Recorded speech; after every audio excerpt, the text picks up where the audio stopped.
Pessoal, resolvi operar a amígdala e adenoide do meu filho. Vou contar para vocês por que tomei essa decisão depois de 3 anos. Vem comigo.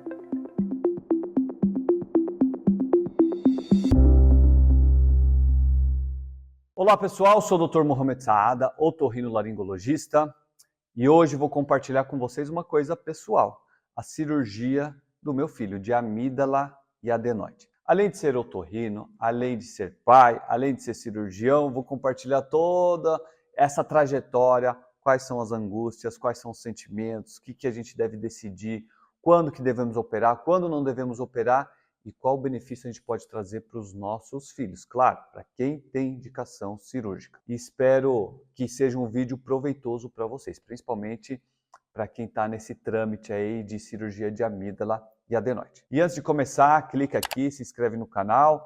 Nos tornamos o maior canal de otorrino do mundo, graças a vocês. Então vamos agora para o que interessa.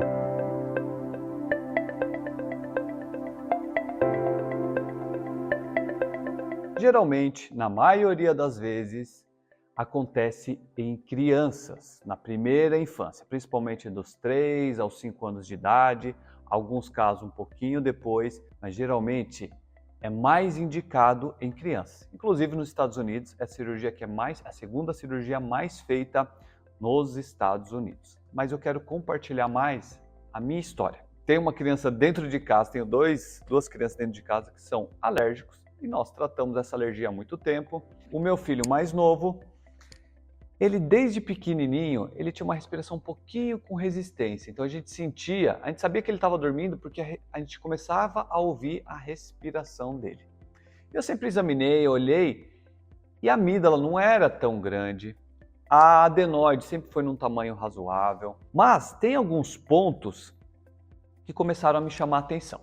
Então assim, primeiro, meu filho mais novo, ele teve várias crises de sinusite. Chegou uma época que ele teve 3 meses de crise de sinusite. Inclusive, resolvi ir até para a praia, passar alguns dias e tomar muito banho de mar para poder lavar, porque é uma lavagem hipertônica, né? O mar é uma lavagem hipertônica, o sal é muito concentrado. Isso ajuda muito, viu, pessoal? Para quem está com gripe, para quem está aí todo encatarrado, ir para o mar pode ajudar a lavar bastante. Que é a famosa lavagem, só que a água do mar ela é mais concentrada. Começamos a fazer, primeira coisa, uma reviravolta dentro de casa. Então, começamos a olhar tudo que possa levar a algum problema de alergia. Porque a alergia pode fazer a adenoide aumentar. Então aqui, essa adenoide é essa carninha aqui que fica no fundo do nariz, que o pessoal chama de carne esponjosa. Então quando entra vírus, bactéria e principalmente fungo, essa adenoide ela irrita, incha e começa a aumentar, podendo obstruir essa passagem. Então, a primeira coisa que vamos fazer é caça ao tesouro, caça ao fungo, aliás, né? Tinha um guarda-roupa em casa que ele não ficava encostado na parede. A parede que ele estava ali era uma parede que não tinha encanamento, não era de costas para um banheiro. Quando eu afastei, na luz, ali olhando não vi nada, mas na luz eu vi que tinha algumas manchinhas. Essas manchinhas geralmente é de fungo. O que eu peguei e fiz? Lixei o guarda-roupa, coloquei uma seladora, coloquei verniz à base de água, porque para não ser a base de solvente, para não irritar o nariz, e melhorou um pouco. Aí eu falei, vamos lá, vamos caçar de novo. Banheiro, sempre tinha aquelas manchinhas, é comum depois de um tempo, assim, vapor de água fazer. Então vamos deixar a manutenção do banheiro em dia. Aí meu filho deu uma melhorada, uns 50%. Olha, um guarda-roupa que nem dava nada, ele conseguiu melhorar uns 50%. O quarto deles não tinha nada, só a cama e um quadro que tinha no quarto. Aí um belo dia ele começa a ter crise. Quando levantei o quadro, estava ali com um sinal de fungo. Fungo é terrível, tá, pessoal? Principalmente para quem mora em Mogi das Cruzes, tem algumas cidades que são específicas, que são mais úmidas. E aí era bem pouco. Arrancamos isso e falei, quer saber? Eu vou fazer o seguinte, vou trazer uma cama antialérgica. Mas por que juntou fungo ali? Aí eu comecei a me perguntar, por quê? Porque é uma parede seca, qual o problema de ter um quadro ali? O que acontecia, eu sentia que o quarto pegava muito sol. Eu, nossa, pega muito sol e vai pegar fungo? Não é isso. Ele pega muito sol, esquenta a parede e à noite esfria rápido, então tem uma oscilação térmica. Essa oscilação térmica gera um pouquinho, soa um pouquinho. É a mesma coisa quando você tira alguma coisa da geladeira, espera um pouco, essa oscilação térmica faz condensar um pouquinho de umidade e fica um pouquinho de água. E aí gerou esse fungo. Comprei uma cama antialérgica, capa, já sempre foi capa de travesseiro, capa de colchão antialérgica. Meu filho piorou muito com essa cama antialérgica. Mas também é uma coisa acontecendo atrás da outra. E pesquisa daqui, dali, nada. Foi essa época que ele teve 3 meses aí de sinusite, catarro e tudo mais. Eu falei, não é possível, não é possível. Ou eu não sei tratar a sinusite dos meus filhos, ou alguma coisa está acontecendo. Para o meu azar, peguei, levantei a cama, porque ela é toda de corina, em formato de carro, então você consegue passar pano úmido, você consegue fazer tudo. E a madeira é tratada, ela é vendida como cama antialérgica. Para o azar, levantei, tinha um forro, falei, vou abrir esse forro para ver, embaixo da cama. Quando eu abri, veio um cheiro muito forte, comecei a espirrar. Era uma madeirinha pequena, que provavelmente não era tratada, devia ter faltado ali esse pedaço de madeira, pegaram qualquer madeira e ela estava com um pouquinho de mofo. Mais uma vez o mofo perseguindo a gente. Joguei a cama fora, comprei uma cama que é só a estrutura em madeira tratada, mais nada, toda aberta, podendo passar o aspirador embaixo, então tudo convergindo para poder fazer a limpeza da melhor forma possível. Melhorou muito e a gente conseguiu seguir em frente. Só que, períodos que ele estava gripado, ele roncava. Períodos que ele não estava gripado, ele não roncava. Só que ele já tinha uma amígdala ali razoável, isso por volta de uns 4, 5 anos. Ele já tinha uma amígdala razoável ali. Um lado 2, grau 2, outro lado grau 3, tá? O que é grau 1, grau 2, grau 3, grau 4? Grau 1 é quando ela é pequenininha. Grau 2, quando ela é um pouco maior. Grau 3 não chega a encostar, grau 4 uma encosta na outra. Então dele estava uma grau 2, outra grau 3. E aí começou a me chamar a atenção que ele dormia e ele ficava muito com o pescoço esticado. Quando a criança faz isso, se sua criança dorme desse jeito, você tem que prestar bastante atenção. E quando ele estica muito o pescoço para cima, ele está deixando a via aérea retificada. Porque quando a gente está assim, a via aérea é isso e isso. Quando você levanta, você deixa a via aérea mais retificada, mais reta. E facilita muito para dormir. Então tem crianças que têm aumento de amígdala e adenoide que dormem com o pescoço super estendido. Se seu filho dorme desse jeito, já é um sinal de alerta. E aí eu não gostava do jeito que ele estava dormindo, eu ajeitava ele e ele voltava desse jeito. Aí começava com um ronquinho, aí começava com sono agitado, virava para um lado. Agitado não que ele saia se debatendo. Sono agitado que eu falo, ele vira para um lado, para, vira para o outro, para, vira para frente. E aí, monitorando a amígdala, adenoide, falei, tem coisa aí. Ele está muito no limiar, porque quem me segue sabe, tamanho não é documento da amígdala. Mas ali estava gerando uma certa resistência. E eu notava que ele fazia um pouquinho mais de esforço. Então, pessoal, quando isso acontece, a criança não consegue ficar no sono profundo, porque ela vai estar mais preocupada em ficar procurando posições, virando para lá e para cá, para poder conseguir dormir tranquilo. Só que a criança não encontra, porque está fechada a via aérea. E fazendo isso, ela não vai ficar no sono profundo. Não ficando no sono profundo, não vai liberar GH, que é o hormônio do crescimento, tá? Não vai fixar a memória.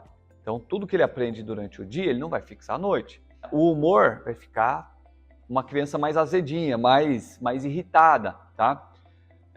Enfim, desregula toda a noite de sono da criança. E isso pode começar a gerar problemas. Alteração dentária, ele pode começar a ter céu da boca mais fundo, então o desvio pode começar a acontecer porque a criança está respirando pela boca. E aí uma coisa vai levando a outra. O rosto fica mais alongado, fora de estética, porque o corpo vai eleger a boca como órgão de respiração, não o nariz. E ele não respirava com a bocona aberta, mas entreaberta.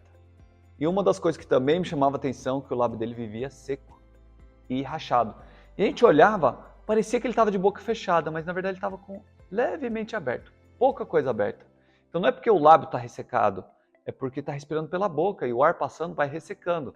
Então sua criança também, outro sinal de alerta, resseca, racha muito a boca, mais um sinal de alerta para perceber e avaliar. Não importa o tamanho da adenoide, se a criança está tendo muito quadro de sinusite, vamos pegar o cara rachada. Muitas vezes essa adenoide, ela é um órgão que recebe muita bactéria e vírus. E aqui pode começar a alojar muitas bactérias. Alojando muitas bactérias, vira um criadouro de bactéria. Virando um criadouro de bactéria, todos os seios da face podem contaminar. Então, criança que tem muita sinusite, catarro amarelo, verde, pode formar biofilme. Não adianta dar antibiótico, tá? Que vai acabar, não vai combater essas bactérias. Tem indicação para adenoidectomia, que é retirada da adenoide, porque aqui forma um criadouro de bactéria. Quando a criança respira pelo nariz, o ar vai ser preparado e descer para os pulmões. Quando o ar volta, ele ventila os seios da face. Então, isso ajuda a manter o seio da face mais saudável, tá?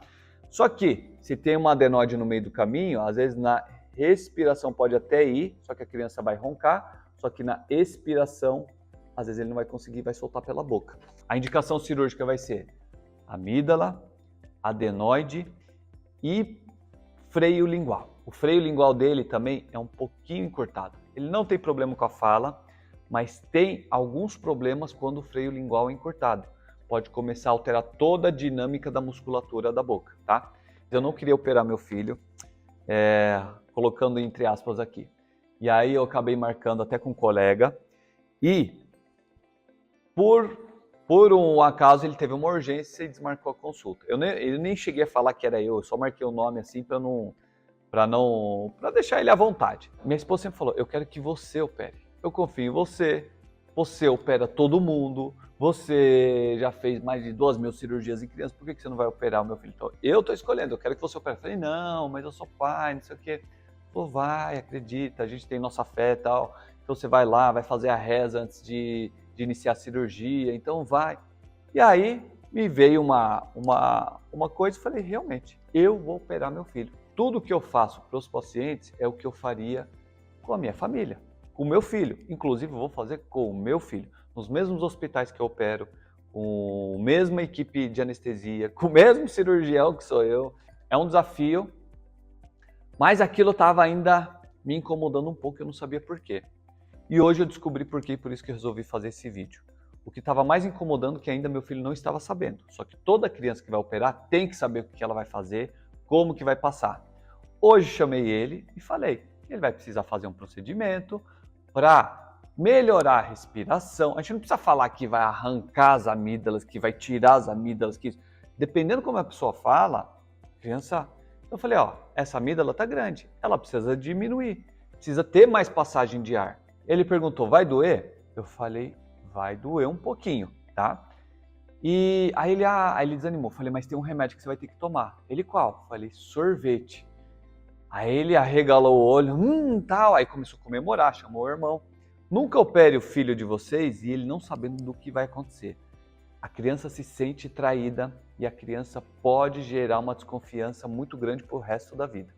Por mais que seja incômodo, vai lá e conta. Mas conta de um lado positivo, como que ele vai melhorar, não falando das coisas negativas. E o mais legal, pessoal, é que na cirurgia, hoje eu começo a ver os detalhes. Aí você fala assim, nossa, meu filho vai para o centro cirúrgico.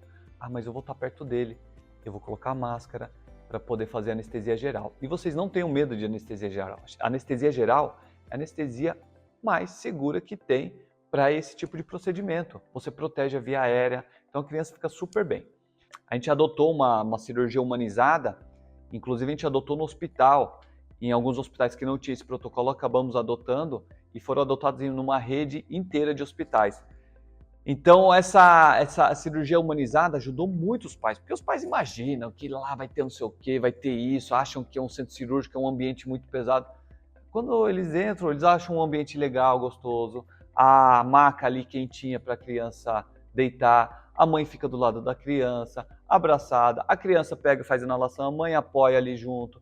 E o engraçado é que a gente começa a pensar em um monte de coisa negativa. E se der errado? E se sangrar? E se isso? E se aquilo? E se acontecer com anestesia? Isso é automático, a cabeça começar a sabotar a gente. E pessoal, não se sabotem. Temos que ser matemáticos nessa hora. Qual a porcentagem de complicação? A chance de acontecer alguma coisa é muito pequena. É igual você atravessar a rua.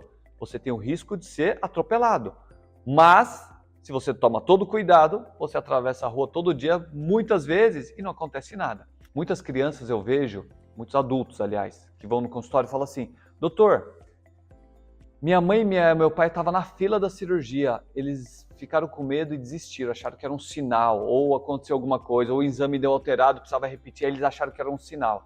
Devemos dar o direito das nossas crianças respirar melhor, devemos dar o direito das crianças ter um desenvolvimento bem, devemos ter... O futuro delas depende de um sono bom. E você deve estar perguntando, nossa, mas a adenoide e a amígdala são órgãos de defesa, ele vai ter imunidade baixa? Pelo contrário, ele vai ter uma imunidade muito... O sono, aonde a nossa imunidade ela se concretiza, onde a imunidade ela fica mais ativa, onde o nosso corpo vai regular o corpo inteiro, vai diminuir o cortisol, é importantíssimo para a melhora da imunidade. Pessoal, estou voltando aqui para complementar o vídeo sobre a cirurgia de adenoide e amígdala do meu filho. Eu não cheguei a falar, mas nós fizemos todo o tratamento clínico, usando medicamento para o nariz, desinflamando a adenoide, mudando o estilo de alimentação, tirando o glúten, tirando a lactose, não deixamos nada sem fazer. Então fizemos toda a orientação devida, suplementei ele. Então assim, tudo que foi possível fazer, eu fiz. Eu foquei muito no mofo nesse vídeo, por conta que o mofo era um problema muito grande, mas nós abordamos todas as áreas. Então foi a alimentação, foi o sono, horário de dormir, horário de acordar, foi o ambiente, que é o que eu mais falo no vídeo, foi a alimentação. Então, todas as áreas foram abordadas, tá, pessoal? Então, abordando tudo, mesmo assim, ele não melhorou. A cirurgia dele está programada para daqui 2 dias, tá? Quando entrar esse vídeo, vai ser no dia seguinte que vai ser a cirurgia dele. Se Deus quiser, vai dar tudo certo. Fé em Deus. Tô de coração tranquilo para fazer essa cirurgia, tá bom, pessoal? Então, só para não ficar essa dúvida, tudo foi feito. Então, sigam aí com o vídeo agora, que agora vou finalizar falando aqui. Então é isso, pessoal. Não tenham medo. Eu conto para vocês os próximos passos, tá bom? Coloca aqui o comentário do que você tem angústia. Coloca aqui, eu quero saber de vocês o que vocês querem. Vou dar uma atenção especial para esses comentários para poder tentar ajudar vocês ao máximo, tá? Então, se você está passando por isso, deixa seu comentário aqui e eu vou fazer questão de responder todos os comentários se eu conseguir, porque às vezes vem uma avalanche de comentário que eu não dou conta, mas eu vou me esforçar muito para poder responder todos vocês relacionado com a amígdala adenoide, principalmente com crianças, tá? Eu quero ajudar vocês dentro do que eu estou passando. Talvez dividir com vocês as mesmas angústias, os mesmos sentimentos e os mesmos problemas, certo? Espero ter ajudado vocês, tá? Tô dividindo aqui a minha trajetória pessoal aí com meu filho em relação à amígdala adenoide. Tudo que eu prego, eu faço para vocês, faço para mim. E se Deus quiser vai dar tudo certo e eu volto aqui para contar para vocês, tá bom? Fiquem com Deus e até o próximo vídeo.